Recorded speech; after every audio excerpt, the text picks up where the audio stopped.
दुश्मन को मारो कम, तड़पाओ ज्यादा। ये देश रहना चाहिए गैर बराबरी के खिलाफ इस लड़ाई में। नमस्कार, मैं हूं चित्रा त्रिपाठी और अब वक्त हो चला है जनहित का। ओरिएंट बेल टाइल्स स्टूडियो से आप देख रहे हैं एबीपी न्यूज। नमस्कार, मैं हूं चित्रा त्रिपाठी और आप देखना शुरू कर चुके हैं जनहित। बस 35 घंटे और 14 नवंबर को सुबह 8 बजे से बिहार में वोटों की गिनती शुरू हो जाएगी और कुछ ही घंटों में दूध का दूध और पानी का पानी साफ होने लगेगा कि बिहार में इस बार कौन पहनेगा जीत का हार। एनडीए फिर से सत्ता में आ रहा है या फिर जैसा कि महागठबंधन का दावा है कि रिजल्ट सारे एग्जिट पोल को पलट देगा। कौन बनेगा मुख्यमंत्री, फिर से नीतीश कुमार या तेजस्वी यादव की बहार। जनहित में हम आज हर गठबंधन के दावों का दम आपको दिखाने वाले हैं, साथ ही एग्जिट पोल को भी परखने वाले हैं। जनहित में बिहार के नतीजों पर 3 तरह के एग्जिट पोल आज दिखाएंगे, क्योंकि कल हमने 11 चुनाव सर्वे एजेंसियों का एग्जिट पोल आपके सामने रखा था। आज 2 और सर्वे एजेंसियों ने 14 नवंबर के संभावित आंकड़े दे दिए हैं। इन सभी आंकड़ों को जोड़कर आज का पोल ऑफ पोल्स क्या है वो भी आप जानने वाले हैं। इसके बाद आपको बिहार के 150 पत्रकारों का एग्जिट पोल दिखाएंगे। टीवी के दर्शकों के लिए ये एग्जिट पोल एकदम नया है। बिहार की सियासत और मतदाताओं की नब्ज को इन पत्रकारों से बेहतर कोई नहीं पकड़ सकता, जिन्होंने बड़ी ही पारखी नजर से चुनाव को कवर किया है। लोगों के बीच जाकर उनका मन टटोला है कि बिहार के लोगों ने किस मुद्दे पर किया है वोट और किनको किया है चोट। और पत्रकारों के एग्जिट पोल के बाद बिहार की पब्लिक का एग्जिट पोल दिखाने वाले हैं। इस एग्जिट पोल में सीटों का नंबर, वोटों का परसेंट आपको नहीं मिलेगा, बल्कि सीधे सीधे पब्लिक का पूर्वानुमान सुनाई देने वाला है जो उसने बम्पर वोटिंग से लगाया है। एबीपी न्यूज की टीम ने पूरे बिहार से ये पब्लिक पोल किया है जो आपके सामने आज हम रखने वाले हैं। लेकिन सबसे पहले आते हैं बिहार के पोल ऑफ पोल्स पर। आंकड़ा सामने रखने से पहले यह बता दें कि बिहार के चुनाव नतीजों पर अब तक 15 एग्जिट पोल सामने आ चुके हैं। कल 11 एग्जिट पोल हमने आपको बताए थे, आज 4 और आ गए हैं। लेकिन सबसे पहले देखिए पोल ऑफ पोल्स का आंकड़ा आखिर क्या कहता है। पोल ऑफ पोल्स में बिहार में एक बार फिर से एनडीए की सरकार बनती हुई दिखाई दे रही है। ब्रांड मोदी और सुशासन बाबू की जोड़ी तेजस्वी और राहुल गांधी की जोड़ी पर भारी पड़ती हुई नजर आ रही है। पोल ऑफ पोल्स के आंकड़ों के मुताबिक एनडीए 140 से 157 सीटें जीतकर फिर से सत्ता में वापसी कर रहा है, जबकि महागठबंधन की गाड़ी 81 से 94 सीटों के बीच जाकर अटक जा रही है। दुख की बात यह है कि तीसरी दावेदारी के लिए जनसुराज जो बहुत ज्यादा दम भर रहा था, लेकिन पोल ऑफ पोल्स में अन्य को सिर्फ 2 से 5 सीटें ही मिलती हुई नजर आ रही हैं। इसमें पीके और असदुद्दीन ओवैसी दोनों की पार्टी शामिल है। तो अब तक 15 एग्जिट पोल का यह निचोड़ है पोल ऑफ पोल्स के आंकड़े जो हमने आपके सामने रखे। इसमें खास बात यह है कि 15 में से 14 एग्जिट पोल ने बिहार में एनडीए की वापसी बताई है। सिर्फ एक एग्जिट पोल बिहार में नीतीश कुमार की सत्ता पलटते तेजस्वी यादव की सरकार बनाते हुए दिखाई देता है। और अब आ जाते हैं आज के 4 नए एग्जिट पोल पर, काफी ज्यादा इंटरेस्टिंग।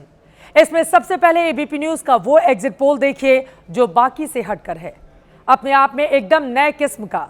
इसकी खासियत है कि इसे बिहार की नब्ज पहचानने वाले 150 जमीनी पत्रकारों ने किया है। उन 150 पत्रकारों ने किया है जिन्होंने बिहार चुनाव को सबसे पावरफुल चश्मे से देखा है, निहारा है। 150 पत्रकारों के एग्जिट पोल का नतीजा यह है कि बिहार में एक बार फिर से एनडीए सरकार के आने के ज्यादा चांस है। पत्रकारों का एग्जिट पोल इस बार की बम्पर वोटिंग में एनडीए को 125 सीटें मिलता हुआ दिखा रहा है, जबकि महागठबंधन को इसके मुताबिक 87 सीटें मिल सकती हैं। इस एग्जिट पोल में अन्य के बजाय कड़ी टक्कर का आंकड़ा दिया गया है। 31 सीटों पर दोनों गठबंधनों का पलड़ा बराबरी का बताया गया है। इसमें तीसरे और चौथे फैक्टर यानी पीके और असदुद्दीन ओवैसी भी हो सकते हैं, यानी कि ये जो 31 सीटें हैं वो अपने आप में किसी भी तरफ जा सकती हैं। अब वो भारतीय जनता पार्टी जेडीयू गठबंधन की ओर जाएंगी तो अपने आप में यकीनन उनको पहले से ही बहुमत 125 का मिला हुआ है, उससे और ज्यादा बढ़ जाएगा।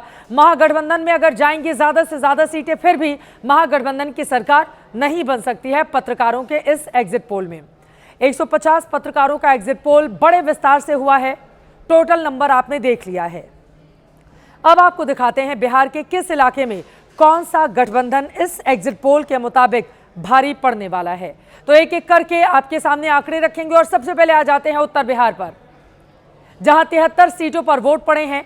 150 पत्रकारों का एग्जिट पोल इसमें 70 सीटों पर एनडीए की जीत बता रहा है। महागठबंधन को 22 सीटें दे रहा है। 11 सीटों पर कड़ी टक्कर बता रहा है। एनडीए 40, महागठबंधन 22, 11 कड़ी टक्कर। 9 जिलों की ये उत्तर बिहार की सीटें हैं।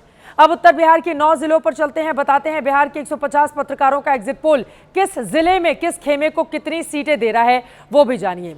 पत्रकारों के एग्जिट पोल के मुताबिक पश्चिमी चंपारण की 9 सीटों में से 6 सीटें एनडीए, महागठबंधन को 3 सीटें मिल रही हैं। पूर्वी चंपारण का आंकड़ा आपके सामने रखेंगे, 12 सीटें। इस पोल के मुताबिक इनमें से 9 सीटें एनडीए जीत रहा है, 3 सीटें महागठबंधन को। अगला जिला शिवहर है, जहां सिर्फ 1 सीट है। इस पोल में ये सीट कड़ी टक्कर होती हुई यहां पर दिखाई दे रहा है एनडीए और महागठबंधन के बीच में। अगला है सीतामढ़ी जिला, 8 सीटें यहां की हैं। पत्रकारों का पोल इनमें से 7 सीटें एनडीए को दे रहा है और महागठबंधन को सिर्फ 1 सीटें बता रहा है। 5वां जिला सारण है, जिसमें 10 सीटों पर वोट पड़े हैं। पत्रकारों का एग्जिट पोल इनमें 6 सीटों पर एनडीए की जीत बता रहा है, 2 सीटों पर महागठबंधन को जीत दे रहा है और 2 पर कड़ी और बड़ी टक्कर बताई जा रही है। गोपालगंज का आंकड़ा भी आपके सामने रखते हैं। गोपालगंज, जहां 6 सीटों पर वोट पड़े, इस एग्जिट पोल में एनडीए को 2 और महागठबंधन को 1 सीट दी जा रही है। 3 सीटों पर कांटे की टक्कर है। गोपालगंज गृह जिला है, यहीं पर लालू प्रसाद यादव का जन्म हुआ था गोपालगंज में। राबड़ी देवी भी गोपालगंज से ही आती है, उनका मायका यहाँ पर। मुजफ्फरपुर पर आ जाते हैं, जहां 11 सीटें हैं। मुकाबला कांटे का है, एनडीए 5, महागठबंधन 4, कड़ी टक्कर 2 सीटों की है। 8वां वैशाली जिला रखते हैं, जहां भी 8 सीटें, एनडीए 3, महागठबंधन 3, 2 पर कड़ी टक्कर देखी जा रही है। वैशाली के बाद आगे बढ़ते हुए सिवान, जहां पर बहुत ज्यादा चर्चा हुई है इस चुनाव में, बाहुबलियों से जाना जाने वाला सिवान उत्तर बिहार का यही जिला है जहां महागठबंधन आगे है। इस पोल में एनडीए की 2 सीटों पर, जबकि महागठबंधन 5 सीटों पर जीतता हुआ दिखाई दे रहा है, जबकि 1 सीट पर कांटे की जंग नजर आती है। और अब आपको दिखाते हैं उत्तर बिहार में अगर महागठबंधन एनडीए से लगभग आधी सीटों से पिछड़ रहा है, तो इस एग्जिट पोल के अंदर की आकर रिपोर्ट क्या बताती है।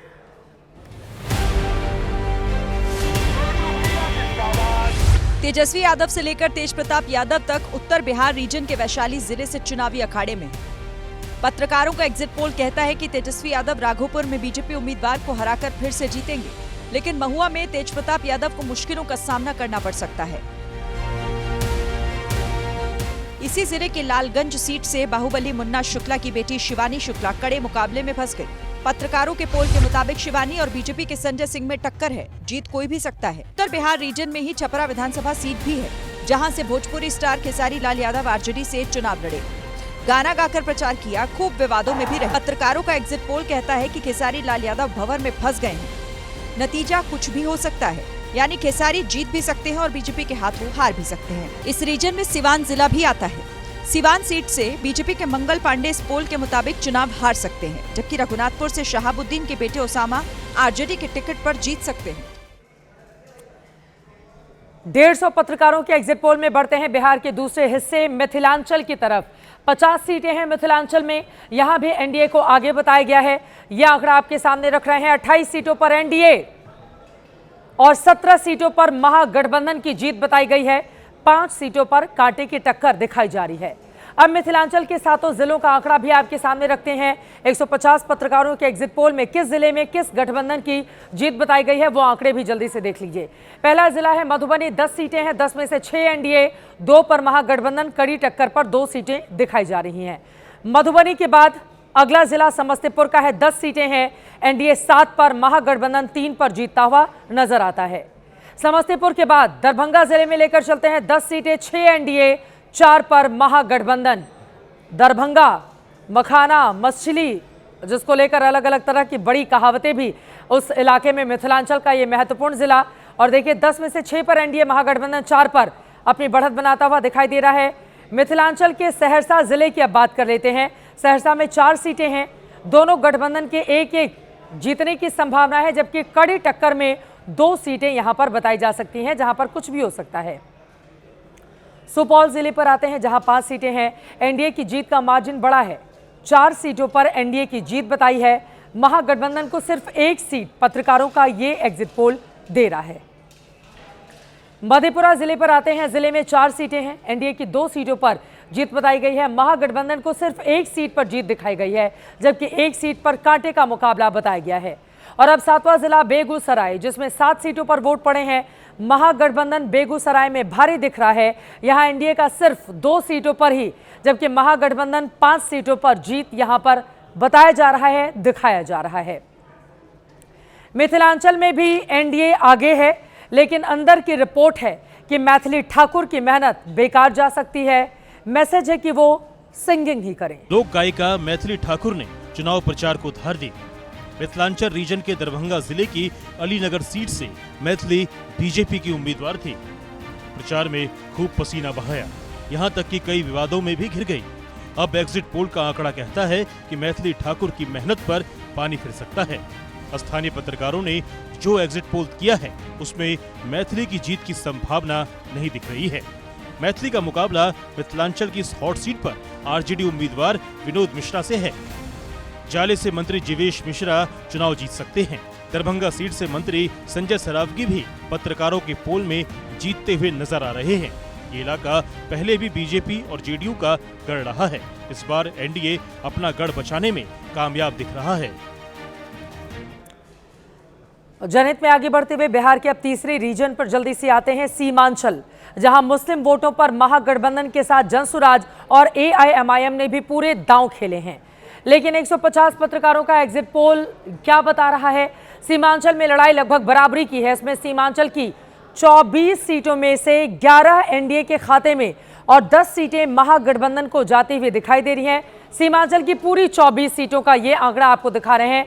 3 सीटों पर कड़ी टक्कर दिखाई जा रही है, जो 3 तरफ या चौतरफा भी हो सकती है। सीमांचल मुस्लिमों के दबदबे वाला इलाका। सीमांचल में ही सबसे ज्यादा 70% से ज्यादा मतदान पड़े हैं। सबसे ज्यादा किशनगंज में 76% लोगों ने वोट डाले हैं। उस सीमांचल में आप देखिए मुकाबला कांटे का दिखाई दे रहा है। 24 सीटों में 10 महागठबंधन और 11 एनडीए के पास, जबकि कड़ी टक्कर वाली 3 सीटें दिखाई जा रही हैं। अब देखिए इस एग्जिट पोल के मुताबिक सीमांचल के 4 जिलों में किसमें कौन सा गठबंधन भारी पड़ रहा है। किशनगंज 4 सीटों पर वोट पड़े हैं। पत्रकारों का एग्जिट पोल बताता है एनडीए को 1 भी सीट नहीं मिल रही है। 3 सीटें महागठबंधन के हिस्से में जाती हैं, जबकि 1 सीट पर कड़ी टक्कर बताई जा रही है। लेकिन सीमांचल के कटिहार जिले में ये एग्जिट पोल एनडीए को जिता रहा है। कटिहार की 7 में से 5 सीटों पर एनडीए, सिर्फ 2 सीटों पर महागठबंधन की जीत का दावा किया गया है। अररिया जिले में 6 सीटों पर वोट पड़े हैं। यहां पर एनडीए 3, महागठबंधन 2 और 1 पर कड़ी टक्कर दिखाई जा रही है, यानी कि यहां पर कोई भी जीत सकता है। सीमांचल की पूर्णिया में 7 सीटों पर वोट पड़े हैं। यहां भी मुकाबला बराबरी का है। पत्रकारों का एग्जिट पोल दोनों गठबंधनों के खाते में 3-3 सीटें दे रहा है, जबकि 1 सीट पर कड़ी टक्कर बताई जा रही है। इस एग्जिट पोल का संकेत है कि पीके और ओवैसी मिलकर तेजस्वी यादव का कुछ बिगाड़ नहीं पाए, और तेजस्वी भी एनडीए का कुछ यहां पर बिगाड़ नहीं पाए, क्योंकि मुस्लिम बहुल इलाके में माना जाता है एमवाई समीकरण अगर काम कर गया तो फिर तेजस्वी यादव काफी ज्यादा मजबूत हो जाएंगे। लेकिन दूसरी तरफ एनडीए को भी शानदार सीमांचल में 11 सीटें मिलती हुई नजर आ रही हैं। देखिए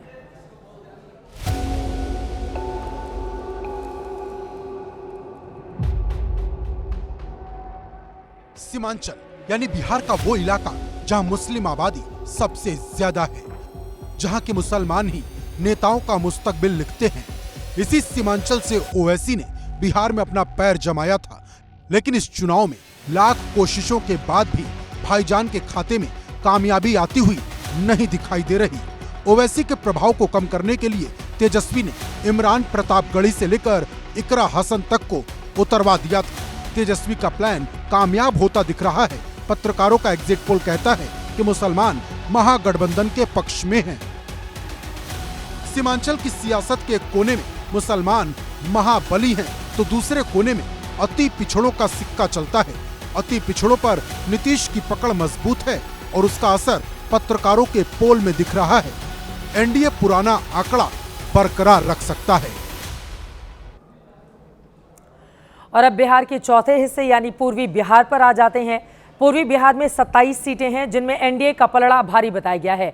पत्रकारों के एग्जिट पोल इसमें 15 सीटें एनडीए को दे रहा है, जबकि 9 सीटें महागठबंधन के खाते में जाती हुई दिखाई दे रही हैं। 3 सीटों पर कड़ी और बड़ी टक्कर बताई जा रही है। 3 ये सीटें महत्वपूर्ण हैं, लेकिन पूर्वी बिहार में 27 सीटों में 15 सीटों के साथ एनडीए के लिए बहुत बेहतर स्थिति यहां पर है।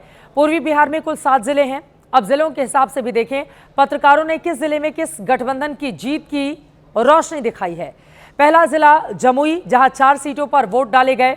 इस एग्जिट पोल में 2 पर एनडीए, 2 पर महागठबंधन, यानी कि टक्कर बराबरी की है। जमुई के बाद चलते हैं बांका, जिसकी 5 सीटों में से एनडीए के 3 सीट जीतने का दावा है। महागठबंधन के चांस एक भी सीट पर अभी कंफर्म नहीं बताए गए हैं। बाकी 2 सीटों पर कड़ी टक्कर बताई जा रही है। पूर्वी बिहार का तीसरा जिला भागलपुर लेकर चलते हैं, जहां 7 सीटों पर वोट पड़े हैं। 150 पत्रकारों का पूर्वानुमान कहता है कि भागलपुर की 4 सीटें एनडीए जीत रहा है, जबकि महागठबंधन को 3 सीटों पर जीत मिलने जा रही है। मुंगेर जिले में 3 सीटें हैं। ये एग्जिट पोल इनमें 2 सीटों पर एनडीए की जीत का दावा कर रहा है। 1 सीट पर कड़ी टक्कर बताई जा रही है। खगड़िया जिला, यहां भी एनडीए आगे बताया जा रहा है। खगड़िया की 4 सीटों में से 3 पर एनडीए, जबकि 1 सीट पर महागठबंधन को बढ़त दिखाई जा रही है। खगड़िया के बाद लेकर चलते हैं लखीसराय। 2 सीटें हैं। इस एग्जिट पोल के मुताबिक लखीसराय पर महागठबंधन का कब्जा होने जा रहा है। एनडीए को यहां एक भी सीट नहीं दी गई है, जबकि शेखपुरा में मुकाबला बराबरी का बताया जाता है। यहां एनडीए और महागठबंधन दोनों के हिस्से में एक सीट जाती हुई बताई गई है। पूर्वी बिहार में एनडीए आगे है, लेकिन एक्सक्लूसिव अनुमान यह है कि उसके 2 डिप्टी सीएम में से शायद कोई एक ही दोबारा विधानसभा पहुंच पाए। अब वो कौन है, इस रिपोर्ट में देखिए।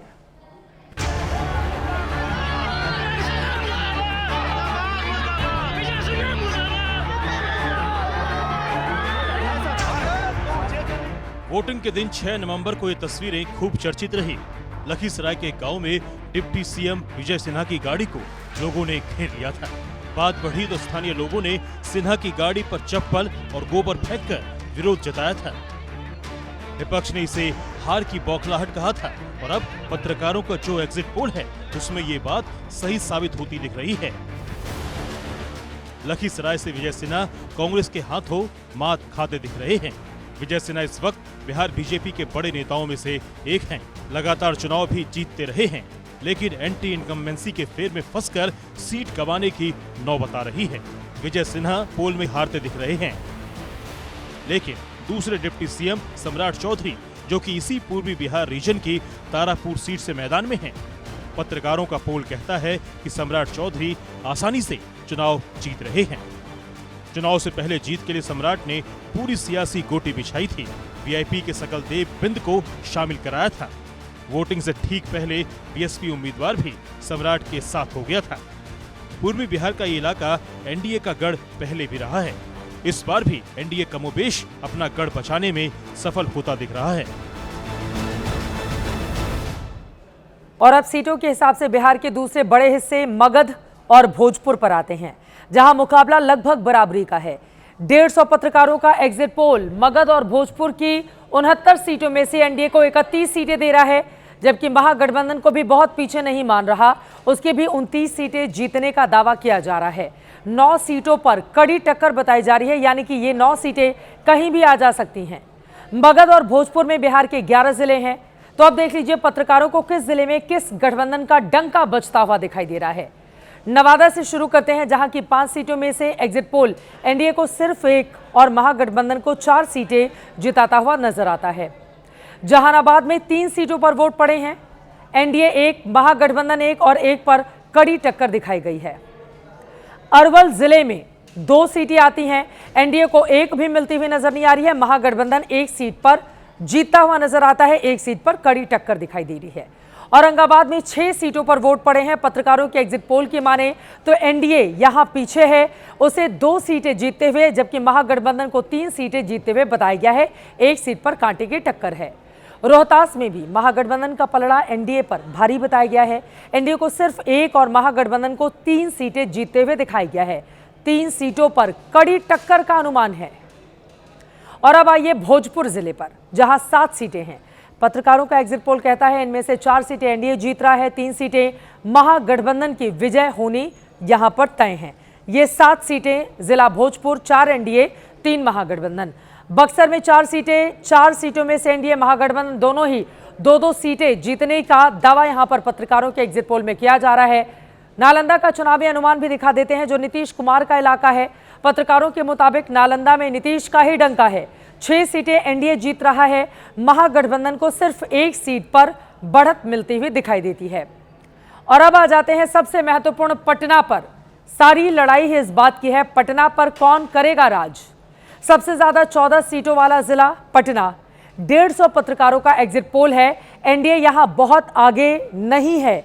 एनडीए को 8 सीटें तो महागठबंधन को 6 सीटें पटना में मिलती हुई दिखाई देती हैं। कैमूर लेकर चलते हैं। कैमूर में सिर्फ 4 सीटें हैं। पत्रकारों का एग्जिट पोल यहां दोनों गठबंधन को 1-1 सीट दे रहा है, जबकि 2 सीटों पर कड़ी टक्कर यहां पर बताई जा रही है। और मगध भोजपुर का आखिरी और 11वां जिला है गया जी। 10 सीटों पर वोट डाले गए। पत्रकारों का एग्जिट पोल इनमें 5 सीटें एनडीए की जीत दिखाता हुआ, जबकि 4 सीटें महागठबंधन के खाते में डालता हुआ और 1 सीट पर कड़ी टक्कर दिखाई जा रही है। मगध भोजपुर की अंदरूनी सर्वे की रिपोर्ट यह है कि दोनों खेमों के बड़े बड़े पहलवान चित होने वाले हैं। रही बात 2 बाहुबलियों की, तो एनडीए के बाहुबली के लिए जीत के संकेत हैं, महागठबंधन वाले बाहुबली के लिए हार के संकेत हैं।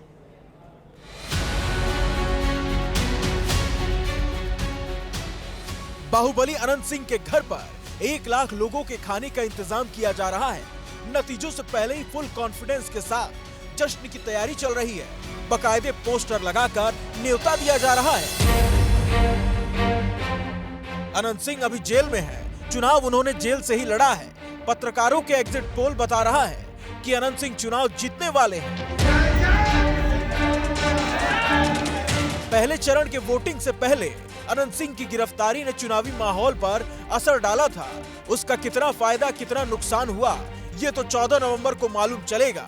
फिलहाल खबर यह है कि अनंत सिंह फिर से माननीय बनने वाले हैं। जेल से अनंत चुनाव जीत सकते हैं, लेकिन जेल में बंद एक दूसरे बाहुबली रीतलाल यादव को लेकर बुरी खबर है। पत्रकारों का एग्जिट पोल कहता है कि रीतलाल यादव दानापुर सीट से इस बार हारेंगे। बीजेपी के नेता और पूर्व केंद्रीय मंत्री रामकृपाल यादव के विधायक बनने की उम्मीद जताई गई है। इस सीट पर रीतलाल यादव के लिए चुनाव में लालू यादव ने भी प्रचार किया था, लेकिन एग्जिट पोल ने लालू का प्रचार बेअसर होता हुआ दिख रहा है। ऐसा होता है तो पटना जिले की यादव पॉलिटिक्स में बड़ा उलटफेर माना जाएगा।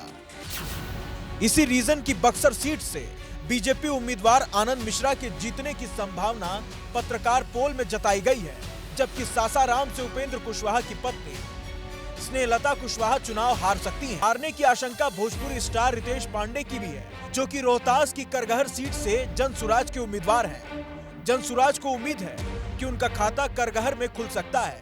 प्रशांत किशोर मूल रूप से यहीं के रहने वाले हैं, लेकिन पत्रकारों का पोल इस सीट पर जनसुराज को दूर दूर तक लड़ाई में नहीं दिख रहा है। पिछली बार इस रीजन में महागठबंधन ने बढ़त हासिल की थी। इस बार एनडीए को कड़ी टक्कर दे रहा है। हो सकता है कि एनडीए आगे निकल जाए।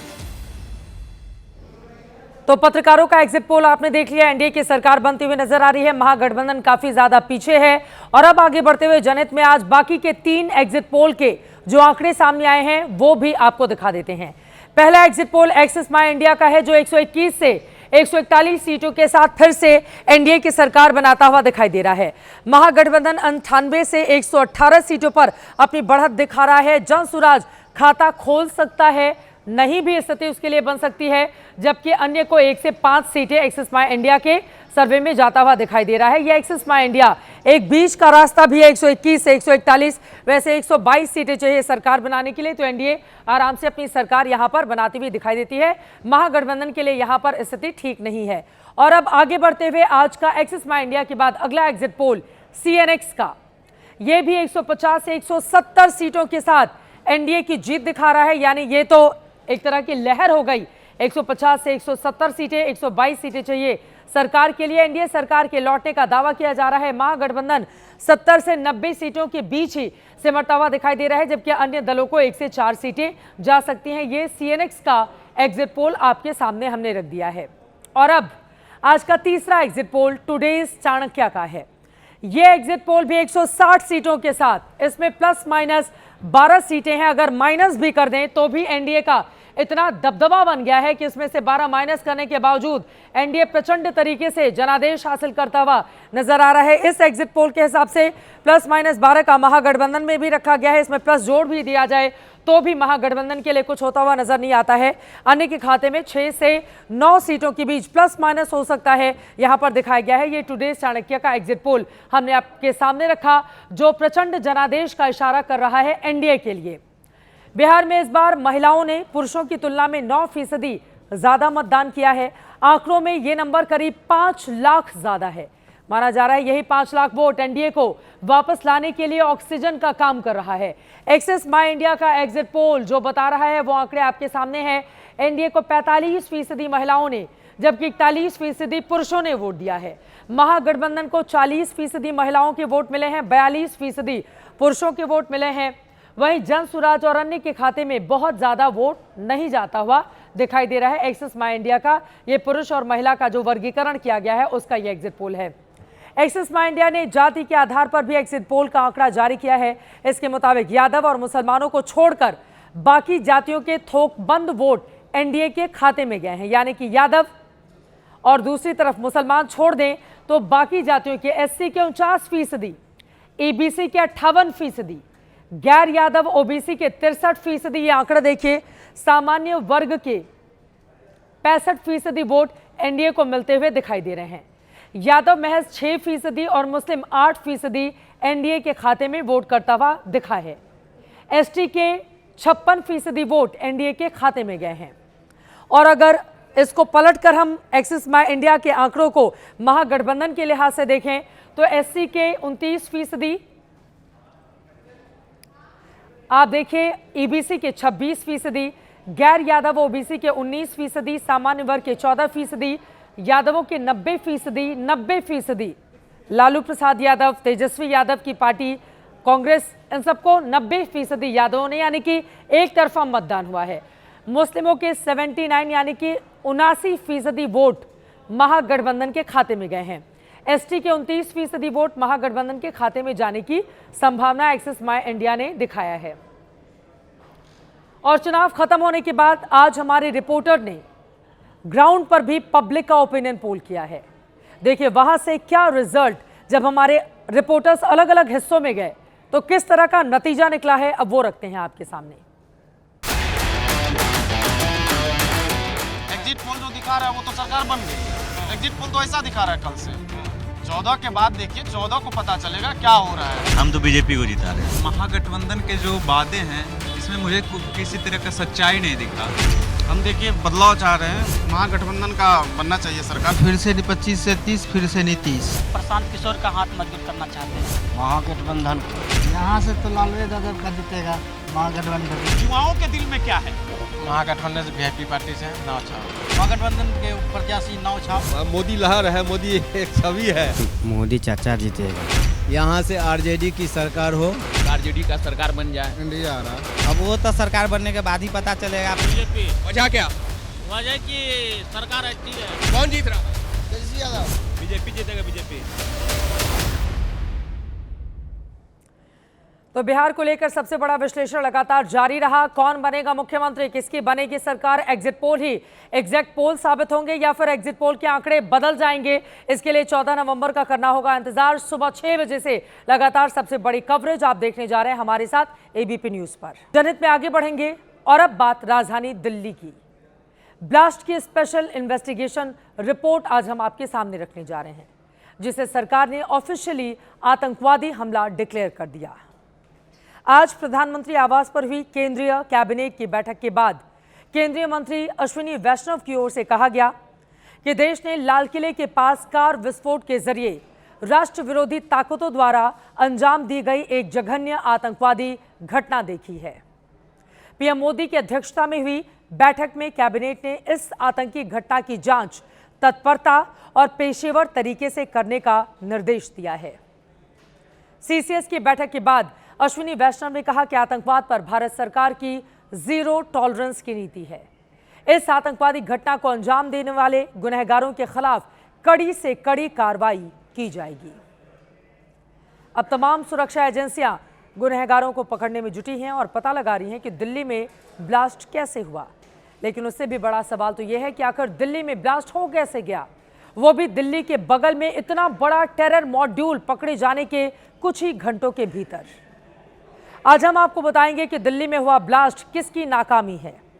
लेकिन पहले आपको इस सवाल का जवाब देते हैं कि दिल्ली में आखिर ब्लास्ट हुआ कैसे। अब इसकी शुरुआती जांच रिपोर्ट तैयार हो गई है। सूत्रों के मुताबिक रिपोर्ट में दावा किया गया है कि दिल्ली ब्लास्ट फिदायीन अटैक नहीं बल्कि पैनिक अटैक था। यानी ये बम ब्लास्ट फरीदाबाद में मिले विस्फोटक मिलने के बाद आतंकी ने घबराहट में किया। बम को जल्दबाजी में तैयार किया गया था, जिसके प्रभाव से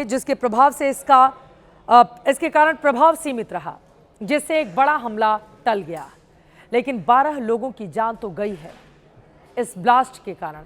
इसीलिए सवाल ये बनता है कि आखिर ब्लास्ट हुआ कैसे? क्या इस ब्लास्ट को रोका नहीं जा सकता था? और अगर रोका जा सकता था तो फिर किसकी गलती की वजह से इसे रोक पाने में कामयाबी नहीं मिली?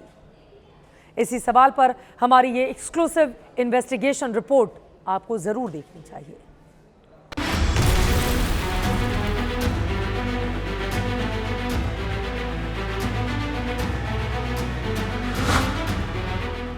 दिल्ली ब्लास्ट कैसे हुआ, इस सवाल के जवाब तो मिल रहे हैं, लेकिन सवाल तो यह भी बनता है कि आखिर दिल्ली में ब्लास्ट हो कैसे गया।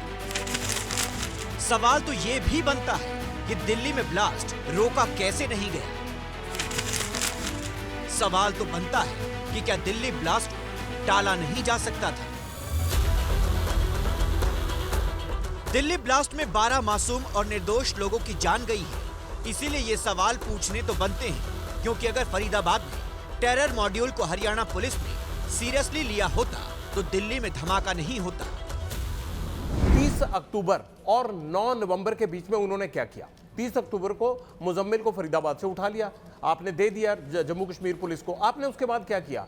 ये कोई जेब कतरों के जो इन्वेस्टिगेशन कर रहे थे आप कि एक जेब कतरा उठा के ले गए, बात खत्म हो गई। अरे भैया, जम्मू कश्मीर से आपको एक साजिश के बारे में पता लगता है और सारी साजिश फरीदाबाद में रची जा रही थी। आपने क्या किया?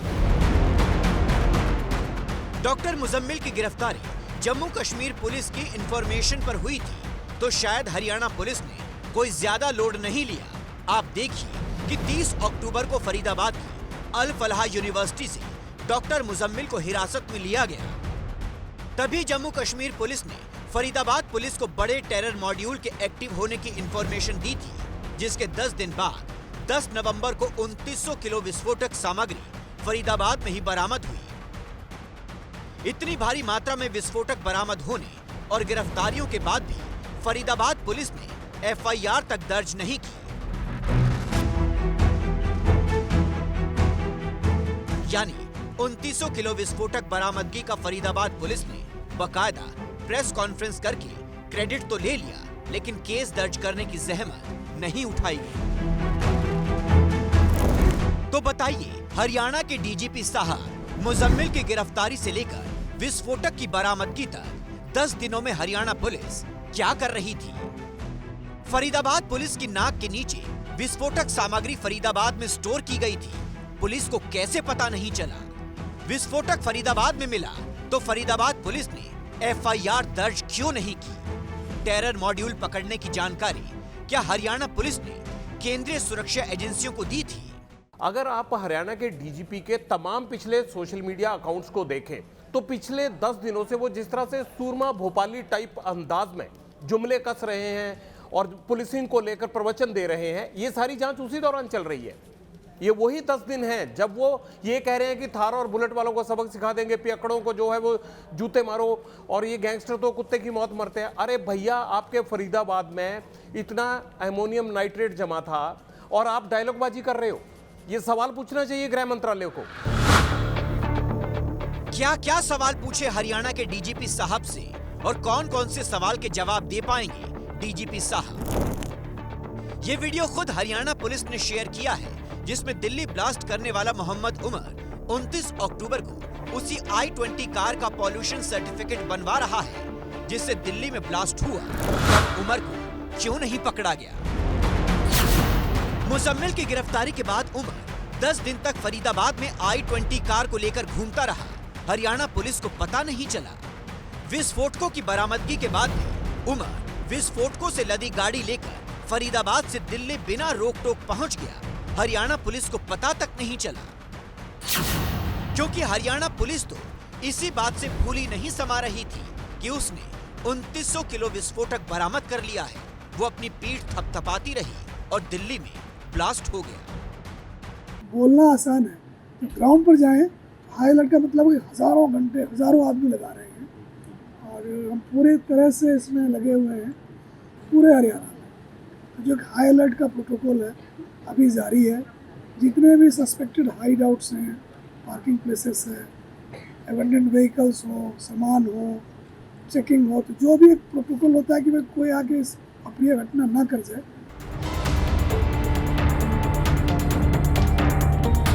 अब तो सुरक्षा एजेंसियां भी मान रही हैं कि दिल्ली धमाका प्लान नहीं बल्कि पैनिक अटैक था। यानी अगर हरियाणा पुलिस ने विस्फोटक बरामदगी के बाद वाहवाही लूटने की बजाय उमर को पकड़ने पर जोर लगाया होता तो ये धमाका ना हुआ होता, क्योंकि सूत्रों के मुताबिक हरियाणा पुलिस ने उमर के वांटेड होने का अलर्ट दिल्ली पुलिस को दिया ही नहीं। अगर दिल्ली पुलिस को उमर का अलर्ट मिला होता तो शायद दिल्ली पुलिस उसे पहले ही पकड़ लेती। सूत्रों के मुताबिक हरियाणा पुलिस ने इंटेलिजेंस ब्यूरो तक को उमर की फरारी का अलर्ट नहीं दिया था। हरियाणा पुलिस शायद क्रेडिट लेने की जल्दबाजी में सामान्य प्रोटोकॉल का पालन करना ही भूल गई। क्या इसमें इंटेलिजेंस ब्यूरो को बीच में रखा गया, जो एक कोऑर्डिनेटिंग एजेंसी है जो कि सभी स्टेट्स के बीच में काम करती है? आप कैसे इस चीज से बच सकते हो कि आपने एक बहुत बड़ी साजिश को बेनकाब कर दिया? लेकिन मैं ये कहूंगा कि जो ये धमाका हुआ है ये टालना भी आप ही का काम था। अब हरियाणा पुलिस से लेकर देश की तमाम सुरक्षा एजेंसियां फरीदाबाद की अल फलाह यूनिवर्सिटी की बारीकी से जांच कर रही है। वहां काम करने वाले स्टूडेंट्स और प्रोफेसरों की कुंडली खंगाली जा रही है, जिसे टेरर मॉड्यूल का एपिसेंटर बताया जा रहा है, क्योंकि इस यूनिवर्सिटी में 40% डॉक्टर्स कश्मीर से हैं। इसी यूनिवर्सिटी से 3 डॉक्टरों को गिरफ्तार किया गया है। अल फलाह यूनिवर्सिटी के 52 से ज्यादा स्टाफ और छात्रों से पूछताछ की गई है। 6 लोगों को हिरासत में लिया गया है। लेकिन अल फलाह यूनिवर्सिटी में ये सारी कसरत 30 अक्टूबर को डॉक्टर मुजम्मिल की गिरफ्तारी के बाद ही क्यों नहीं की गई? दिल्ली में ब्लास्ट होने का इंतजार क्यों किया गया? अरे भैया, आप क्या कोई जो है वो गैम्बलिंग एक्ट की जांच कर रहे थे कि एक जेब कतरा भाग गया उसको पकड़ने के लिए आए हैं? अरे भैया, जम्मू कश्मीर पुलिस आई है तो मामला गंभीर होगा ना, डॉक्टर इन्वॉल्व है तो मामला गंभीर होगा ना। अब इतने दिन से तो ये काम चल ही रहा था अल फलाह यूनिवर्सिटी में। अल फलाह यूनिवर्सिटी के जो मालिक है उनका बैकग्राउंड चेक किया कभी? उसको चेक करने के बाद तो जो है तुरंत इनको हरकत में आ जाना चाहिए था। पॉन्जी स्कैम में उनको जो है वो पकड़ा जा चुका है, उन पर करोड़ों रुपए हपने का आरोप लगा था। ये अब पता लग रहा है। लेकिन सवाल सिर्फ हरियाणा पुलिस की नाकामी पर नहीं उठने चाहिए। जम्मू कश्मीर पुलिस के ओवर कॉन्फिडेंस का भी इसमें बड़ा रोल है। आप देखिए कि 10 नवंबर को जम्मू कश्मीर पुलिस के ऑफिशियल हैंडल से एक पोस्ट होता है जिसमें लिखा था, you can run but you can't hide. मतलब कि तुम भाग सकते हो लेकिन छिप नहीं सकते। ये पोस्ट 6:10 पर किया गया और 40 मिनट बाद ही धमाका हो गया। जुमलेबाजों पे कम से कम कोई कार्रवाई गृह मंत्रालय को जरूर करनी चाहिए, क्योंकि इसमें 12 लोगों की जान गई है। देश के लिए जो है वो एम्बैरेसमेंट की स्थिति बनी है। तो ये जो लैक ऑफ कोऑर्डिनेशन है और क्रेडिट वॉर है, उस चक्कर में दिल्ली के अंदर ये धमाका हो, वहां कोई प्लान धमाका नहीं था।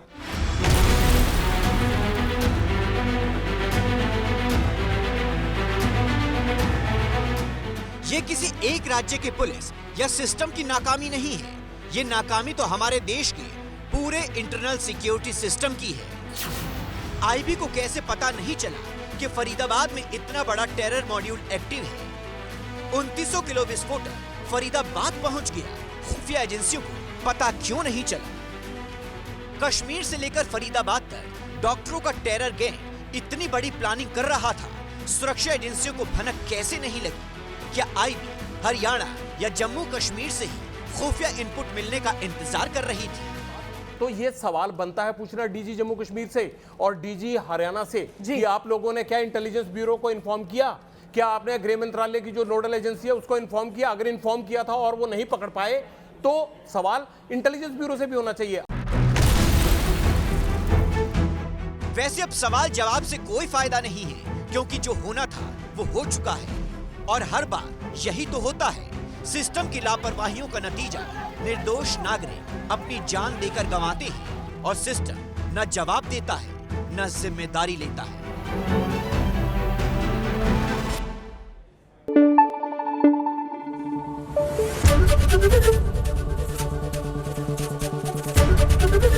एबीपी न्यूज आपको रखे आगे।